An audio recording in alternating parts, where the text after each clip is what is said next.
ويضيق صدري ولا ينطلق لساني فأرسل إلى هارون।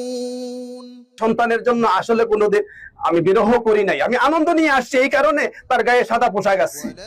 আচ্ছা, পোশাক দিয়ে তাকে আমি সাজাইয়া নিয়ে আসছি, যেমন নাকি বর সেজে আসে, কনের বাড়িতে বর সেজে আসে, আমি তাকে সাজাইয়া নিয়ে আসি জান্নাতে দেওয়ার জন্য। শুক্রবারে বিকাল থেকে তার জবানের মধ্যে তেলাওয়াত ছিল, জবান থেকে তেলাওয়াত বের হইছে, আল্লাহুল্লাযী লা ইলাহা ইল্লা ওয়ালাম তাজিদ লাহু নাসীরা, এরকম আয়াতগুলো পড়তে ছিল। হ্যাঁ, অনেকগুলো পড়তে ছিল। তারপরে যে আইসিইউতে লাগানো হইছে, এগুলো বের হইছে। যাই দেখি, আমি শুনি একটু কি পড়তে চাই, কি করতে চায়। তো বাসায় আসলেও কোনোদিন গোসল করে খালি গায়ে বের হয় নাই। আমি বলতাম যে এখানে তার কেউ নাই, তো না থাকলে কি এটাতে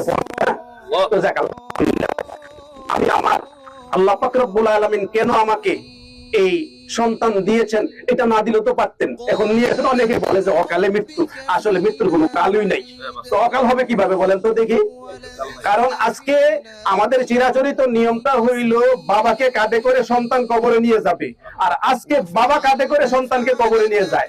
এটা একটা বিরহ থাকতেই পারে, মনের ভিতরে একটা আঘাত আছেই, থাকলেই হবে কি, আমি তার জন্য দোয়া করছি, 2 রাকাত নামাজও পড়ছি।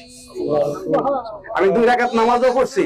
গত রাত্রে অনেকক্ষণ পর্যন্ত তাহাজ্জুদের নামাজ পড়ে আমি দোয়া করছি যে আল্লাহ যদি তার হায়াত থাকে দাও, আর না হইলে ইমানের সাথে আর কষ্ট না দিয়া, এই আইসিইউতে যে কষ্ট যারা গেছেন বুঝেন, আর যারা যান নাই আসলে বোঝার সুযোগ হয় না, আর যাওয়ারও দরকার নেই আমি মনে করি। আমি হাসি মুখে কিন্তু আসলে সারাটা ঢাকা থেকে আমি পর্যন্ত আসছি। বাইতুল মুকাররমে সন্তানটা জোহরের পরে নামাজের কথা ছিল, আসরের পরে হইছে। হাজার হাজার ছাত্ররা এখানে প্রমাণ করতেছে যে আমরা আসরের পরে দেন আমরা আসতেছি, আমরা সাইফুর রহমানকে আমরা অত্যন্ত ভালোবাসি, দেখা না হইলেও আমরা জানাজায় যেন শামিল হইতে পারি। এই জন্য আল্লাহ পাক নিয়ে গেছেন, আল্লাহ পাক যেন তাকে জান্নাতে উচ্চ মাকাম দান করে।